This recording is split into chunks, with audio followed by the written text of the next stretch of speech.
Ethan Carter sits behind an expansive mahogany desk in his corner office on the 45th floor of a gleaming skyscraper. Outside, the city sprawls beneath him like a glittering mosaic, its lights flickering like fireflies trapped in glass jars. But inside this fortress of success, there is no warmth, only cold efficiency. His tailored navy blue suit hugs his frame perfectly, yet it feels more like armor than clothing. He leans back slightly in his leather chair, fingers steepled under his chin, staring blankly at the monitor in front of him. On the screen are spreadsheets filled with numbers that most people wouldn't understand, let alone care about. To Ethan, though, they're not just digits, they're proof of his worth. Validation of every sacrifice he's ever made. Ethan isn't old. He's only 35, but his eyes carry the weight of someone who has lived far beyond his years. They're sharp, calculating, and perpetually scanning for flaws or opportunities. Yet, if you looked closer, you'd see something else buried deep within those steel-gray irises, a faint flicker of emptiness. It's subtle, almost imperceptible, but it's there, a shadow lurking behind the polished exterior. This man, who commands boardrooms with ease and whose name is whispered with reverence in tech circles worldwide, is profoundly alone, and he knows it. His story didn't start here, of course. Flashbacks weave seamlessly into the present scene, painting a vivid picture of how Ethan became the man sitting in this sterile office. Born to immigrant parents who worked tirelessly to give their children a better life, Ethan grew up watching his father fix cars in a dingy garage, while his mother cleaned houses for wealthy families. From a young age, he learned the value of hard work, discipline, and resilience. But what truly set him apart was his insatiable curiosity. While other kids played outside, Ethan tinkered with broken electronics, teaching himself how circuits worked and dreaming of creating something revolutionary. By the time he was 16, he had built his first computer from spare parts scavenged from junkyards. That project earned him a scholarship to one of the country's top engineering schools, where he thrived academically but struggled socially. College was a blur of late-night coding marathons, caffeine-fueled study sessions, and missed social events. Ethan wasn't antisocial. He simply prioritized ambition over connection. After graduation, he poured every ounce of energy into building his startup, often working 20-hour days. Friends drifted away, relationships fizzled out, and family gatherings became rare occurrences. When his company finally went public 5 years ago, making him an overnight billionaire, Ethan expected to feel fulfilled. Instead, he felt hollow. Success hadn't erased the loneliness. It had amplified it. Now, surrounded by luxury and adoration, he realized that none of it mattered without someone to share it with. Back in the present, Ethan sighs softly, breaking the silence. He glances at the clock. It's nearly 8 p.m. Most employees have already left for the day, but Ethan rarely leaves before midnight. Work is both his passion and his escape, a way to fill the void inside him. Tonight, however, there's a nagging restlessness gnawing at him. He can't quite put his finger on it, but something feels different. Maybe it's the anticipation of meeting his new executive assistant tomorrow, or maybe it's just another restless night in a lifetime full of them.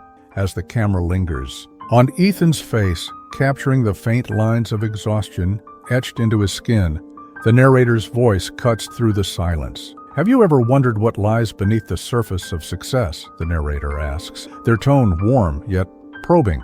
What happens when someone who seems to have everything discovers they're missing the one thing that truly matters? For a brief moment, the screen fades to black, leaving viewers suspended in thought. Then, a soft chime echoes, a notification on Ethan's phone, and the scene transitions smoothly to the next morning.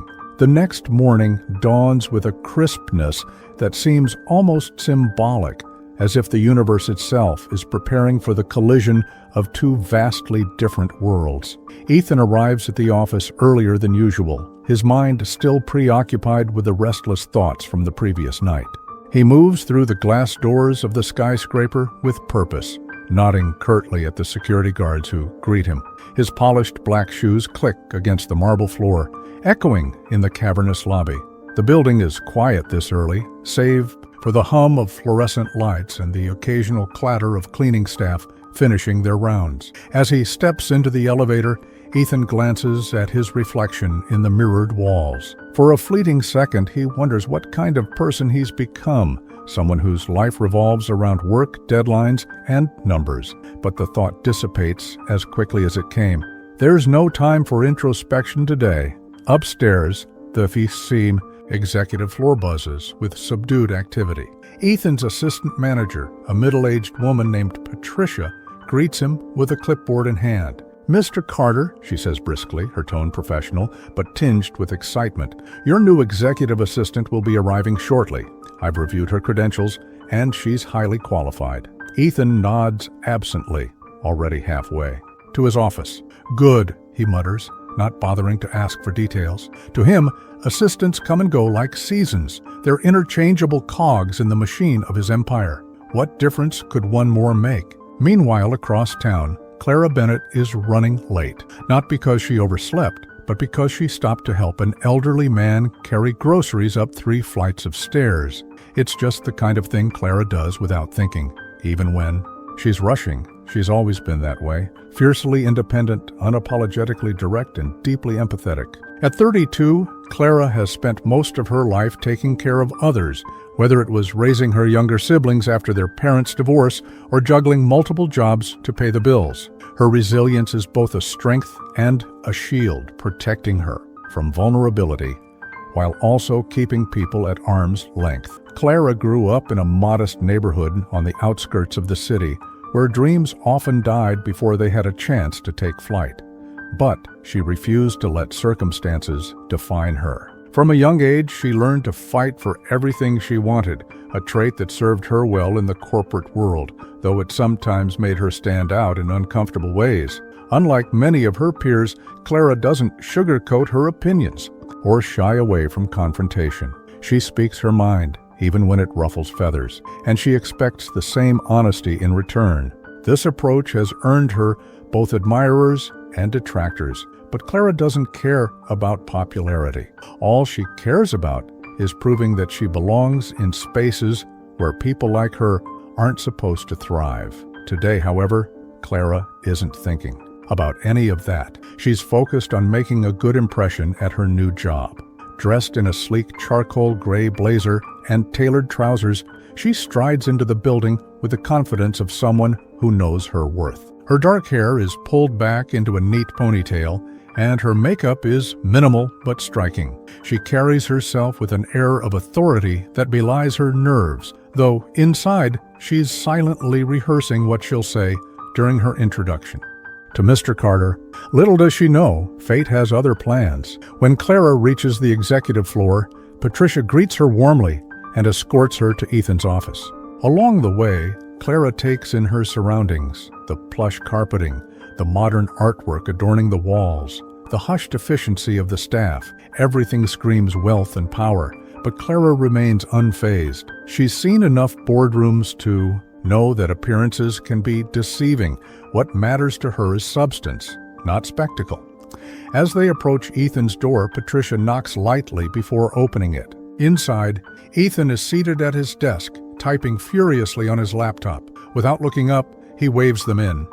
"This is Clara Bennett, your new executive assistant," Patricia announces cheerfully. Ethan finally lifts his gaze, and for a split second, his eyes lock with Clara's. There is something arresting about her presence, her unwavering confidence, the slight tilt of her chin, the way she meets his stare without flinching. For reasons he can't quite articulate, Ethan feels a flicker of curiosity stir within him. But then Clara speaks, and everything changes. "Hi, I'm Clara," she says, extending her hand. "I assume you're the IT technician?" Patricia mentioned there might be some technical issues I need to address first thing. Her tone is polite but matter-of-fact, as if she's stating the obvious. Ethan freezes, his hand hovering midair. Did she just call him an IT technician? He blinks once, twice, trying to process what just happened. Before he can respond, Clara continues, pulling out a folded piece of paper from her bag. "Here's a list of tasks I compiled based on the initial briefing. Let me know if anything needs clarification." For a moment, Ethan is too stunned to react. Part of him wants to correct her, to inform her that he's not just any employee but the CEO of the entire company. But another part of him, the part that thrives on strategy and observation, decides to play along. Why not see how far this misunderstanding goes? After all, it's not every day someone mistakes him for a low-level staffer. So instead of correcting her, Ethan simply nods and takes the list. "Thank you," he says evenly, his voice betraying nothing. "I'll get started on these right away." Clara smiles faintly, seemingly satisfied, and turns to leave. As she walks away, Ethan watches her go, his expression unreadable. Something about her audacity intrigues him. Most people tiptoe around him, afraid to overstep or offend. But Clara? She barrels forward without hesitation, treating him like any other cog in the machine. It's refreshing and slightly infuriating. And yet, Ethan can't deny that he's curious to learn more about her. Over the next few days, Clara continues to treat Ethan as if he's nothing more than a glorified IT guy. She assigns him menial tasks. "Can you fix the printer jam?" Asks him to troubleshoot software glitches. "You're the expert, right?" And even requests that he fetch coffee for her during meetings. Each interaction is laced with a mix of humor and exasperation, as if she genuinely believes he's incapable of anything beyond technical support. Ethan, for his part, plays along with a mixture of amusement and fascination. He finds himself looking forward to their exchanges, which are refreshingly devoid of the usual deference he receives from employees. With Clara, he's just Ethan. No titles, no expectations, no pretense. But beneath the surface, cracks begin to form in Ethan's carefully constructed facade. For the first time in years, he feels seen, not as a billionaire CEO, but as a human being. Clara's bluntness forces him to confront aspects of himself he'd rather ignore. His loneliness, his fear of vulnerability, his longing for connection.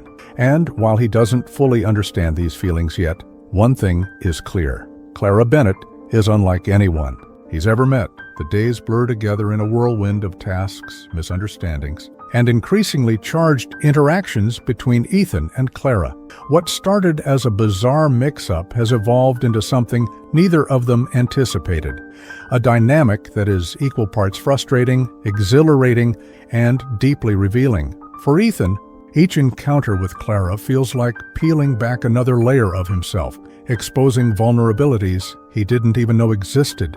And for Clara, every interaction with this supposed IT technician challenges her assumptions about corporate hierarchies, human nature, and perhaps even her own capacity for connection. It's a Thursday morning when the first real crack appears in their peculiar arrangement. Clara strides into Ethan's office, still under the impression that he's just another employee, and finds him engrossed in what looks like an intense phone call. His voice is low but commanding, punctuated by sharp pauses and decisive affirmations. Words like quarterly projections, board approval, and strategic acquisitions float through the air, painting a picture far removed from the realm of printer jams and Wi-Fi troubleshooting. Clara hesitates in the doorway, her brow furrowing slightly as she listens. Something about the tone of his voice, the authority radiating from him, doesn't quite align with the image she's constructed in her mind. Ethan notices her lingering presence and quickly wraps up the call. "Sorry about that," he says, gesturing for her to come in. There's a flicker of something unreadable in his eyes. Amusement, nervousness. Clara shakes off the thought and steps forward, holding out yet another list of tasks. "No problem," she replies breezily, though her curiosity is piqued. "Just wanted to drop off these priorities for today. Oh, and someone mentioned there might be a meeting later. Can you confirm the details?" Ethan takes the list without comment, his lips twitching into the faintest hint of a smile. He's starting to enjoy these moments, the way Clara barrels into his world with such unshakable certainty, completely oblivious to the reality of who he really is. But today something shifts. As she turns to leave, Ethan calls after her. "Clara?" he says, his voice softer now, almost hesitant. She stops mid-step and looks over her shoulder. "Yes?" For a moment, Ethan considers revealing the truth. The weight of the charade is beginning to feel unsustainable, not because he fears being exposed, but because he craves authenticity. Yet, instead of coming clean, he opts for a subtle test. "Have you ever wondered why people see us the way they do?" he asks cryptically, leaning back in his chair. Clara frowns, clearly caught off guard by the question. "Not really," she admits. "I mean, yeah, I try not to overthink it. People make assumptions all the time.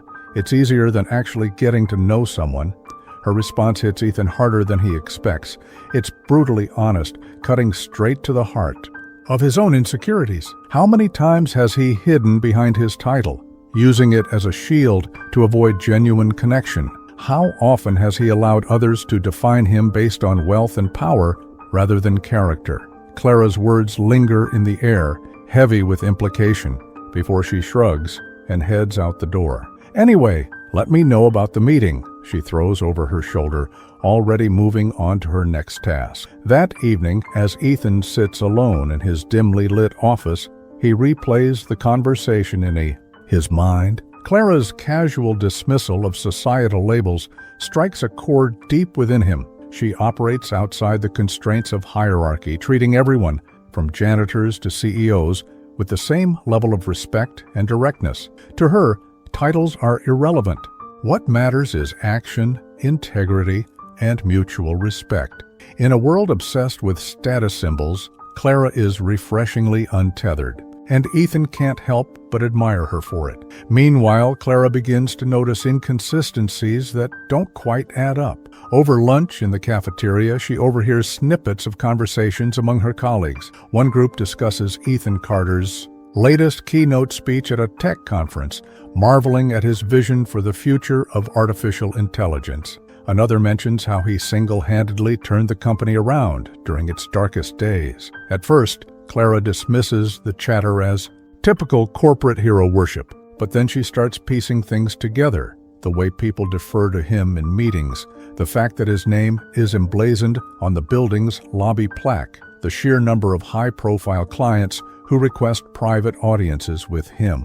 Slowly, doubt creeps in. Could the man she's been ordering around for weeks actually be Ethan Carter? Her suspicions reach a tipping point during a particularly chaotic day. A major client presentation is scheduled for 3 p.m., and Clara has been tasked with ensuring everything runs smoothly. She arrives early to set up the conference room, meticulously arranging folders, testing the projector, and double-checking the seating chart. When Ethan walks in, flanked by 2 senior executives, Clara instinctively moves to intercept him. "Hey, IT guy," she says, keeping her tone light despite the mounting tension inside her. "Can you make sure the sound system works? We can't afford any glitches today." Ethan freezes, his expression unreadable. The executives glance between them, clearly confused by the exchange. For a split second, Clara thinks he might finally reveal the truth. Instead, he simply nods and gets to work, adjusting cables and muttering technical jargon under his breath. By the time the presentation begins, Clara is seething, not at Ethan, but at herself. Why hasn't she connected the dots sooner? And why does it bother her so much? As the meeting progresses, Clara observes Ethan from the sidelines. He commands the room with effortless authority, his words weaving a compelling narrative about innovation and progress. The clients hang on his every word, nodding enthusiastically as he outlines bold strategies for growth. Watching him in action, Clara realizes 2 things simultaneously. First, the man standing before her is undeniably Ethan Carter, billionaire CEO. Second, the version of him she's come to know, the one who fixes printers and fetches coffee, isn't an act. It's a glimpse of the person he truly is beneath the polished exterior. After the meeting, Clara corners Ethan in his office. Her hands are trembling slightly, though she tries to mask it with indignation. "So," she begins, her voice sharp enough to cut glass, "care to explain why you've been letting me treat you like some glorified IT drone for weeks?"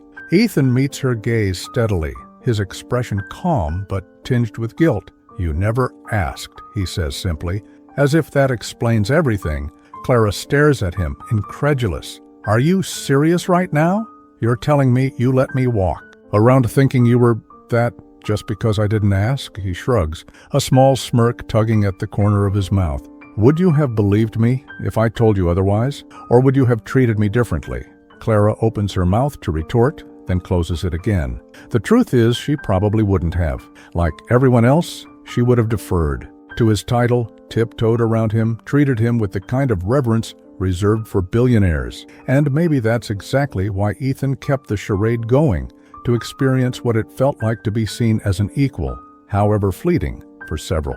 Long seconds, they stand there, locked in a silent standoff. Then, unexpectedly, Clara laughs, a short, sharp burst of sound that breaks the tension. "You're unbelievable," she mutters, shaking her head. "Do you have any idea how ridiculous this whole thing is?" Ethan chuckles softly, the sound warm and surprisingly disarming. "Probably, but I'd argue it's been worth it." Clara narrows her eyes, studying him intently. Beneath the humor and bravado, she senses a vulnerability that wasn't there before. This revelation changes everything and nothing. She still doesn't fully understand him, but she's beginning to realize that maybe understanding isn't the point. Maybe it's about seeing past the labels, the expectations, the roles we play, and connecting with the person underneath. Before we move on to the climactic moments ahead, take a moment to reflect on the complexity of Ethan and Clara's relationship. If you're intrigued by their evolving dynamic, consider subscribing to our channel for more stories that delve into the intricacies of human connection. The air in Ethan's office is thick with unspoken words, lingering between them like a storm cloud on the verge of breaking. Clara stands there, arms crossed, her sharp gaze fixed on Ethan as if trying to pierce through the layers of mystery that surround him. For weeks, she had unknowingly treated one of the most powerful men in the tech industry like a glorified IT technician, a fact that now feels both absurd and infuriating. Yet, beneath her anger lies something else: curiosity. How could someone so successful, so revered, allow himself to be reduced to such a role? And why did he choose her to play this strange game with? Ethan, for his part, seems unfazed by her indignation.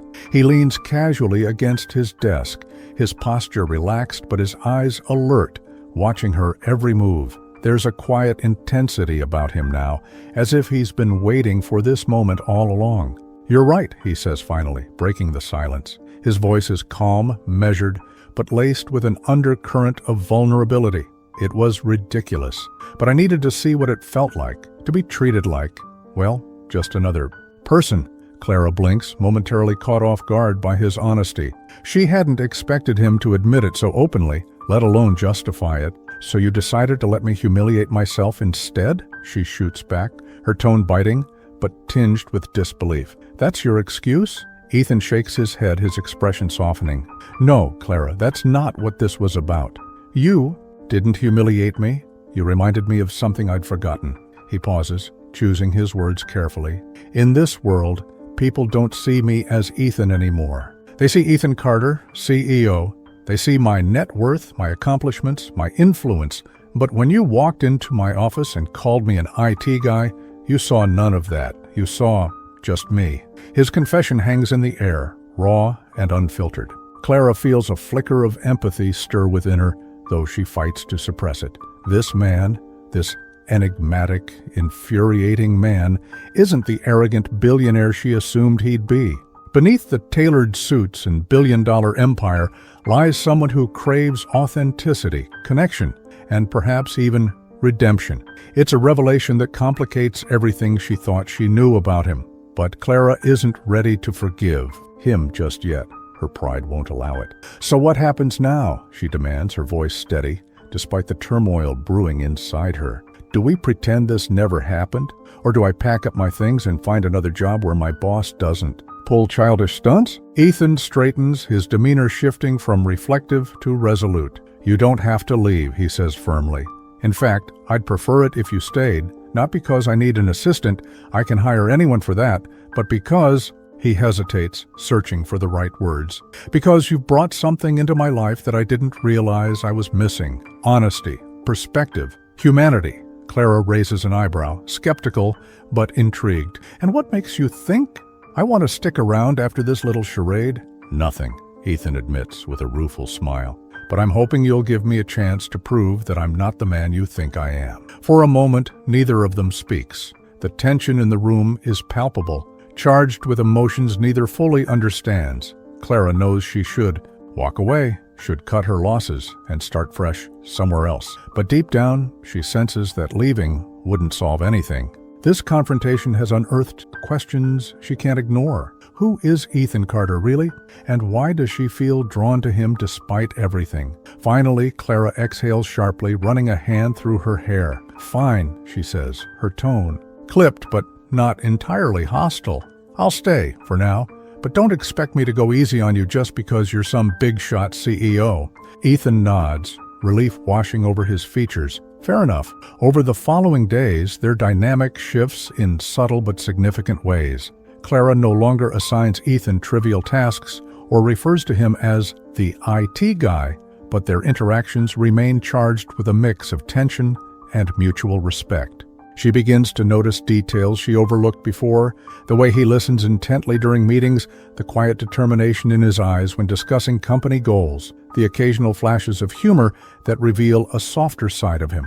In turn, Ethan finds himself opening up in ways he never imagined possible. With Clara, he doesn't feel the need to maintain his usual facade of invincibility. Instead, he shares fragments of his past, his struggles, his fears, all while testing the boundaries of their newfound rapport. One evening, as they work late preparing for an upcoming product launch, Clara decides to broach a topic that's been weighing on her mind. "Why did you build this company?" she asks, suddenly, glancing up from her laptop. The question catches Ethan off guard, but he doesn't dodge it. At first, it was about proving something, to myself, to the world, he admits, leaning back in his chair. "I wanted to show that someone like me, someone who came from nothing, could succeed on their own terms, but somewhere along the way it stopped being about that. It became about numbers, growth, validation, and I lost sight of, well, almost everything else." Clara studies him closely, sensing the weight behind his words. "Sounds lonely," she remarks softly. "It is," Ethan replies without hesitation. Then, after a pause, he adds, "But maybe not as lonely as it used to be." Their eyes meet. Briefly, and for a fleeting moment, the barrier between employer and employee dissolves completely. What remains is two people navigating the complexities of trust, vulnerability, and connection. As the days turn into weeks, Clara begins to confront her own feelings about Ethan. She tells herself she's staying purely out of professional obligation, but deep down, she knows it's more than that. There's an undeniable chemistry between them, a magnetic pull that neither can fully explain. Yet, Clara refuses to act on it, at least not yet. She's spent her entire life building walls to protect herself from disappointment, and letting them down now feels like risking everything. Meanwhile, Ethan wrestles with his growing attraction to Clara. He's never been one to act impulsively, especially when it comes to matters of the heart. But there's something about her resilience, her wit, her refusal to conform, that captivates him in ways he can't ignore. Still, he knows better than to rush things. If he wants Clara to trust him, he'll need to earn it, step by step. Before we dive deeper into the emotional stakes and romantic tension brewing between Ethan and Clara, take a moment to reflect on how far they've come since their initial misunderstanding. Their journey from antagonists to allies, and possibly something more, is a testament to the transformative power of honesty and vulnerability. As the weeks pass, the tension between Ethan and Clara becomes almost palpable, a quiet undercurrent that hums beneath every interaction. It's not just professional anymore, it's personal. Their conversations have evolved from task-oriented exchanges to something deeper, more intimate. They share stories about their childhoods, their dreams, their fears. Ethan talks about the sacrifices his parents made to give him a better life, how he used to tinker with broken electronics in his father's garage late into the night. Clara opens up about growing up in a household where she had to be both parent and sibling to her younger brothers, how she learned early on to rely only on herself because no one else would. These moments of vulnerability create a bond that neither of them anticipated. For Ethan, it's a revelation. He's spent years surrounded by people who either idolize or envy him, but Clara sees him as neither. She challenges him, questions him, calls him out when he's being evasive or self-serving, and yet she also listens, really listens, in a way that makes him feel seen, in a way he hasn't been in years. For Clara, it's equally transformative. She's always prided herself on her independence, her ability to navigate the world without leaning on anyone. But Ethan forces her to confront the cracks in her armor, the parts of herself she's kept hidden, even from herself. Their relationship begins to blur the lines between professional and personal. Late nights in the office become routine, though. They're no longer solely focused on work. Sometimes they sit together in comfortable silence, each absorbed in their own tasks.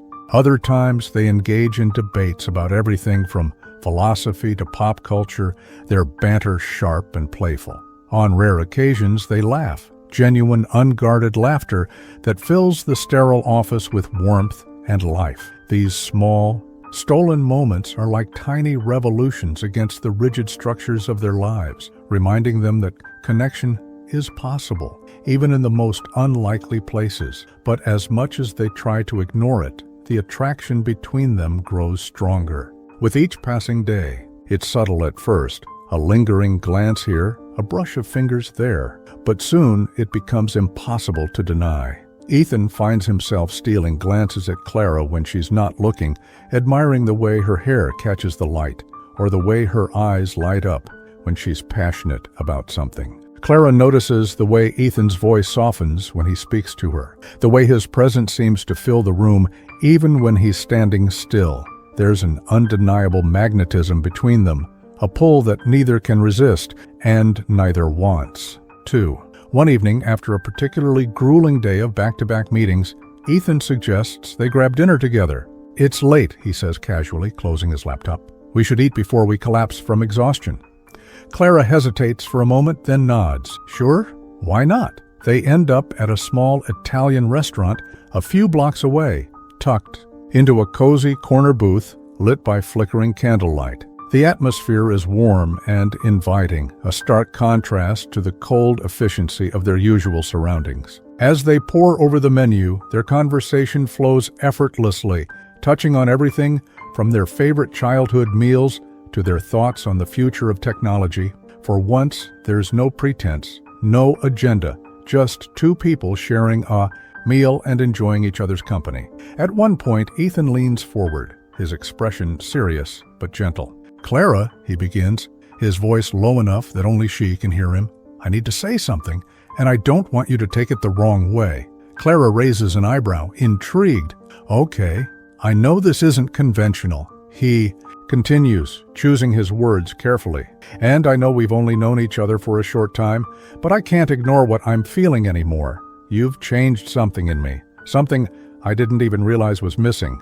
And I think I might be falling for you." The words hang in the air, heavy with meaning. Clara stares at him, her heart pounding in her chest. Part of her wants to laugh it off, to dismiss it as a fleeting infatuation born out of proximity and stress. But another part of her, the part that's been quietly yearning for connection, knows he's telling the truth. She swallows hard, searching for a response. "Ethan," she starts, her voice barely above a whisper. "This is complicated." "I know," he says quickly, holding up a hand. "Believe me, I know, but I couldn't keep pretending that this is just a professional relationship, not anymore." Clara looks down at her hands, her mind racing. She's spent so long building walls around her heart, protecting herself from pain and disappointment. Letting someone in, even someone like Ethan, feels like risking everything. Yet, deep down, she knows she's already halfway there. She cares about him more than she'd like to admit, and maybe, just maybe, taking a chance could lead to something beautiful. Finally, she looks up, meeting his gaze. "I care about you too," she admits softly, "but this, us, it's not going to be easy. Are you ready for that?" Ethan smiles, a mixture of relief and determination in his eyes. "I am," he says firmly. "Whatever it takes." Over. The next few weeks, their relationship shifts again, this time crossing into uncharted territory. they agree to keep things discreet at work, knowing that mixing business with pleasure could complicate matters further. But outside the office, they allow themselves to explore what's growing between them. They spend weekends exploring the city, discovering hidden gems they never knew existed. They talk for hours about their hopes and dreams, their fears and insecurities, and slowly, tentatively, they begin to let their guard down. For Ethan, it's a journey of rediscovery. He's spent so long defining himself by his achievements, his wealth, his power. With Clara, he learns to embrace the parts of himself he's long neglected, the parts that crave love, laughter, and simplicity. For Clara, it's a lesson in trust. She's always prided herself on her independence, her ability to stand alone. But with Ethan, she learns that leaning on someone doesn't make her weak, it makes her human. Yet, despite the joy they find in each other, shadows linger on the horizon. Both know that their relationship exists in a delicate balance, one that could easily tip if they're not careful. The corporate world is unforgiving, and the stakes are higher than ever. One misstep could cost them not only their careers, but also the fragile connection they've built. Before we delve into the obstacles that threaten to tear them apart, take a moment to reflect on the beauty of Ethan and Clara's evolving relationship. Their journey from adversaries to allies to lovers is a testament to the power of vulnerability, trust, and mutual respect. Just as Ethan and Clara begin to find a rhythm in their newfound relationship, life intervenes with a series of challenges that test the strength of their bond. The outside world, with its relentless demands and harsh realities, begins to encroach on the fragile sanctuary they've built together. For both of them, the stakes are higher than ever, not just professionally, but emotionally. The choices they make in the coming weeks will determine whether their connection can withstand the pressures of ambition, loyalty, and fear. It starts with Clara receiving an email late one evening, a job offer from a rival tech company. The message is brief, but enticing. A senior executive position with a six-figure salary, relocation assistance, and the promise of greater autonomy. At first, Clara deletes it without giving it much thought. Her focus has been solely on her work at Ethan's company, and of course, on Ethan himself. But as the days pass, the offer lingers in the back of her mind, gnawing at her like an unresolved question. One afternoon, during a rare moment of downtime, Clara finds herself staring at the email again. She's sitting in a quiet corner of the office, pretending to review documents while her thoughts spiral. On paper, the offer is everything she's ever wanted. A chance to prove herself on an even bigger stage, to break free from the constraints of her current role, to take control of her destiny. Yet, the idea of leaving fills her with a deep sense of unease.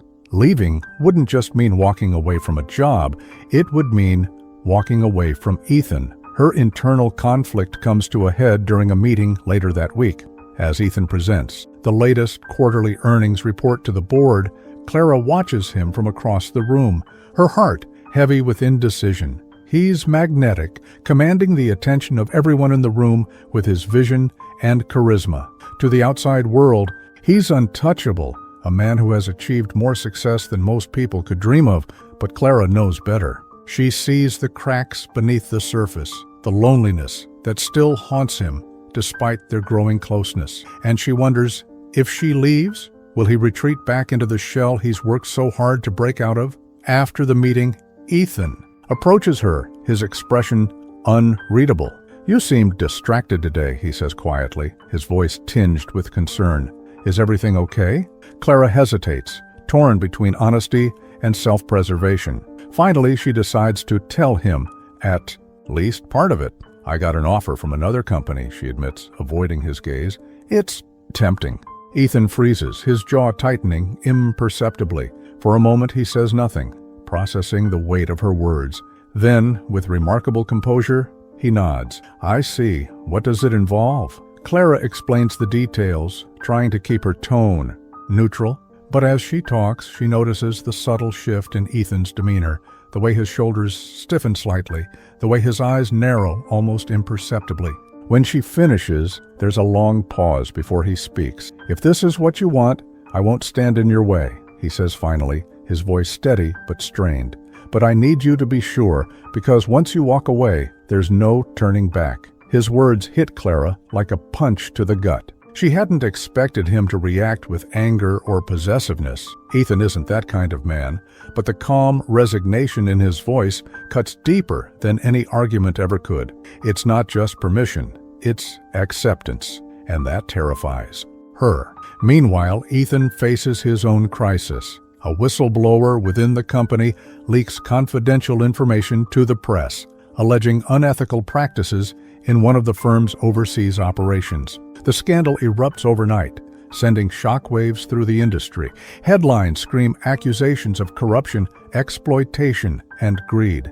Investors panic, stock prices plummet, and employees scramble to distance themselves from the fallout. In the midst of the chaos, Ethan becomes the face of the controversy, vilified by the media and scrutinized by regulators. For Clara, watching Ethan navigate the storm is both heartbreaking and awe-inspiring.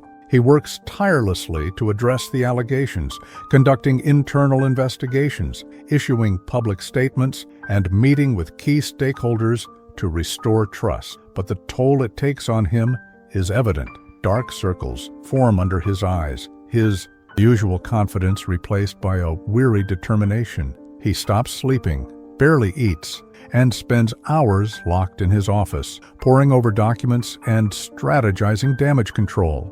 One night, after yet another marathon session, Clara finds him slumped, in his chair staring blankly at the wall. His tie is loosened, his sleeves rolled up, and his hair disheveled. He looks defeated in a way she's never seen before. Without saying a word, she steps into the room, closes the door behind her, and kneels beside him. "You're going to get through this," she says firmly, placing a hand on his shoulder. "I know you are." Ethan exhales sharply, his shoulders sagging under the weight of everything he's carrying. "I don't know how much longer I can keep doing this, Clara," he admits, his voice raw with exhaustion. "Every time I think I've fixed one problem, another one pops up. It feels like I'm drowning." Clara squeezes his shoulder, her touch grounding him. "Then let me help you," she says simply. "You don't have to do this alone." Her words are a lifeline, pulling him back from the brink of despair.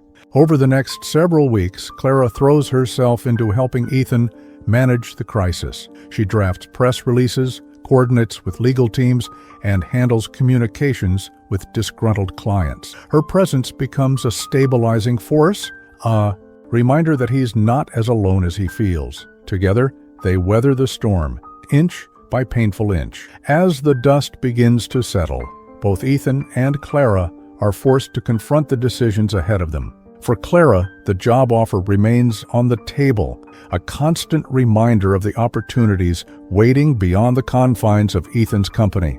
For Ethan, the scandal has left scars that may never fully heal, forcing him to reevaluate the cost of his ambition.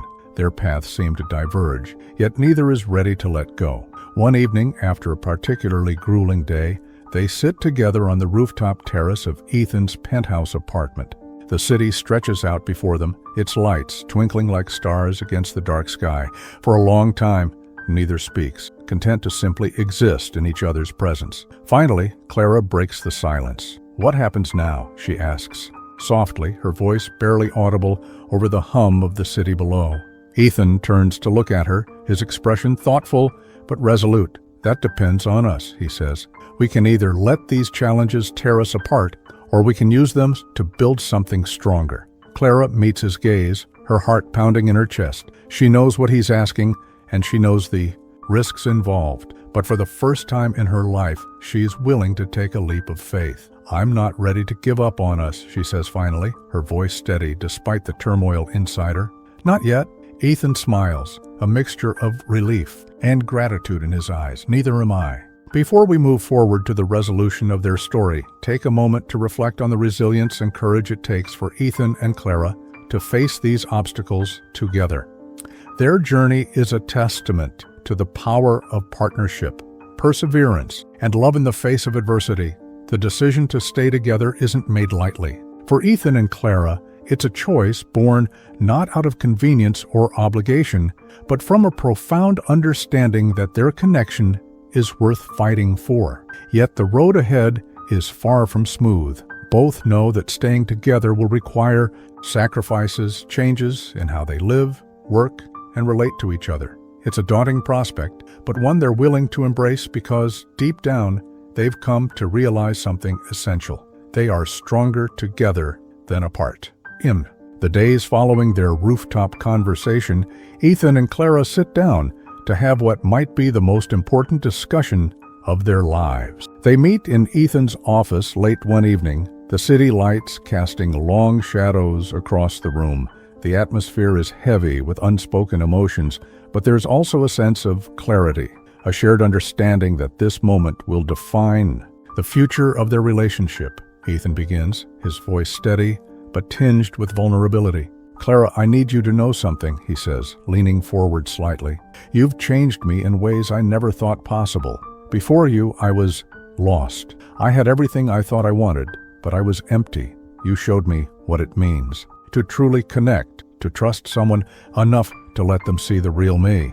Clara listens intently, her heart swelling with emotion. She's always prided herself on her independence, her ability to navigate life without relying on others. But hearing Ethan speak so openly about his feelings stirs something deep within her, a longing for the kind of partnership she's always been too afraid to pursue. "I feel the same way," she admits softly, her gaze meeting his. "But we can't ignore the challenges ahead. If we're going to make this work, things have to change for both of us." Ethan nods, already anticipating her concerns. "I agree, which is why I've been thinking maybe it's time for me to step back, from some parts of my life at least." Clara raises an eyebrow, surprised by his admission. "What do you mean?" He takes a deep breath, gathering his thoughts. "This company, it's consumed me for years. And while I'm proud of what we've built, I've realized that it's come at a cost. My relationships, my health, my happiness, all sacrificed for the sake of ambition. I don't want to lose you the way I've lost so much else." Clara feels a lump form in her throat. She knows how much Ethan values his work, how integral it is to his identity. To hear him talk about stepping back is both shocking and deeply moving. "So what are you saying?" she asks cautiously. "That you'd give up your role as CEO?" Ethan shakes his head. "Not entirely, but I can delegate more responsibilities, focus on the big picture decisions rather than micromanaging every detail. That way, I'll have more time for other things." He smiles faintly, his eyes locking onto hers. "For you." Tears well up in Clara's eyes, though she quickly blinks them away. She's spent so long building walls around her heart, protecting herself from pain and disappointment. But now, faced with Ethan's willingness to prioritize their relationship, those walls begin to crumble. "And what about me?" she asks after a moment, her voice trembling slightly. "What happens to my career? To the job offer I got?" Ethan reaches out, taking her hand in his. "That's your decision, Clara. I won't stand in your way if you choose to leave, but I hope you'll consider staying, not just because of me, but because you belong here. You've brought something to this company that no one else could. Passion, integrity, perspective. And I believe you can continue to grow here in ways that align with who you are and what you want." Clara exhales sharply, overwhelmed by the weight of his words. She's always defined herself by her achievements, her ability to climb the corporate ladder through sheer determination and grit. But sitting here with Ethan, she realizes that success isn't just about titles or salaries, it's about fulfillment, purpose, and connection. "I'll stay," she says finally, her voice firm despite the storm of emotions inside her. "But only if we do this together. No more secrets, no more pretending. We face whatever comes next as equals." Ethan squeezes her hand, relief washing over his features. "Deal."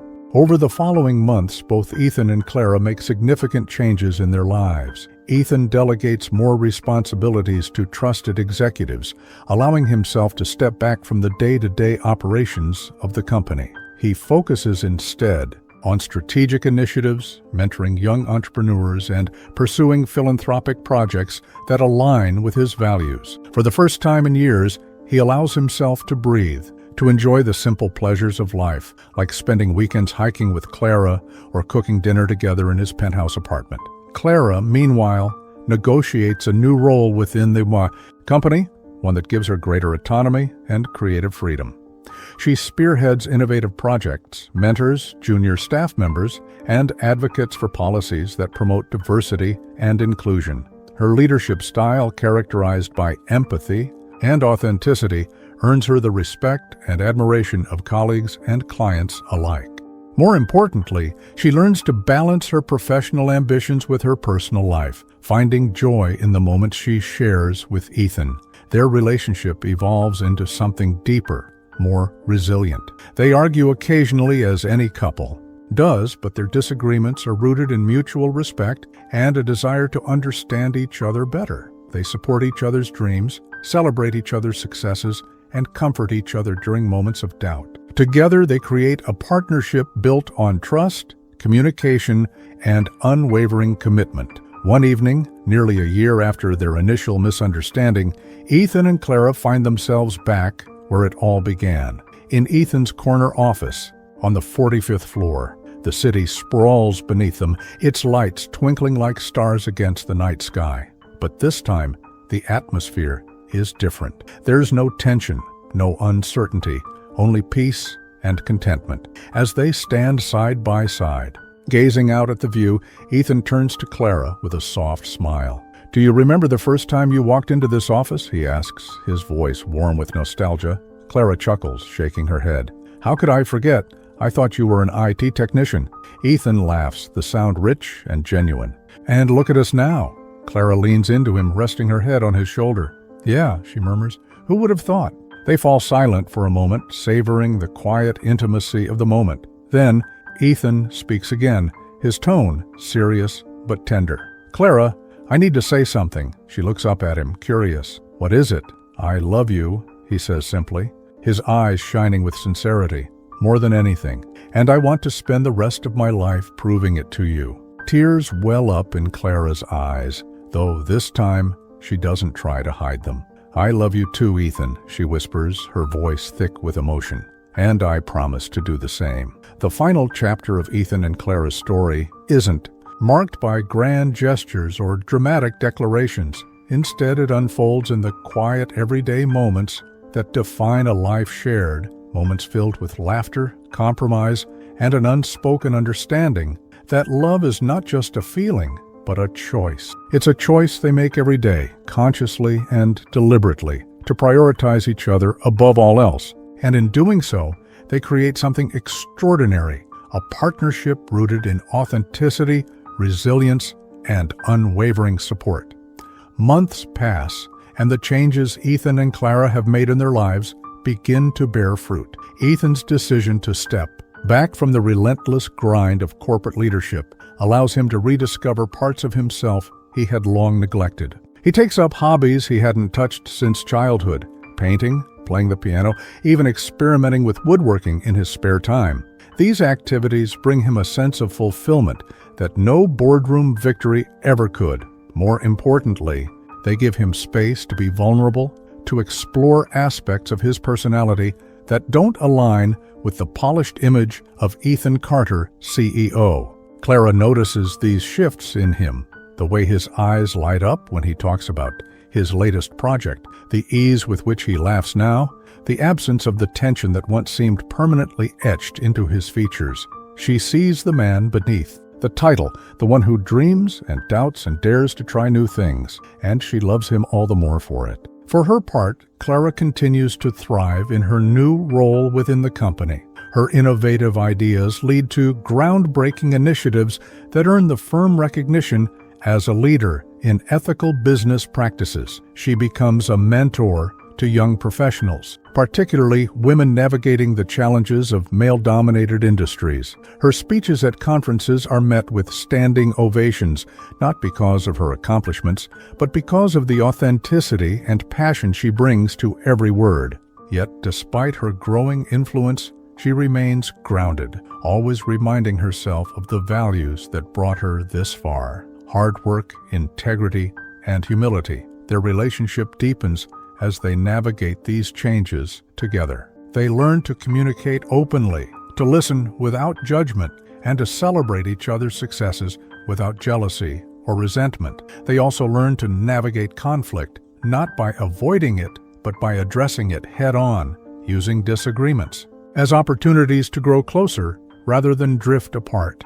In short, they build a foundation strong enough to withstand the inevitable storms of life. One crisp autumn morning, Ethan surprises Clara with a trip to a secluded cabin nestled in the mountains. The drive there is scenic, winding through forests ablaze with fiery reds and golds. When they arrive, Clara steps out of the car and inhales deeply, savoring the fresh mountain air. The cabin is rustic yet cozy, with large windows that frame breathtaking views of the surrounding wilderness. "This is incredible," she says, turning to Ethan with a wide smile. "How did you find this place?" Ethan shrugs, a mischievous glint in his eye.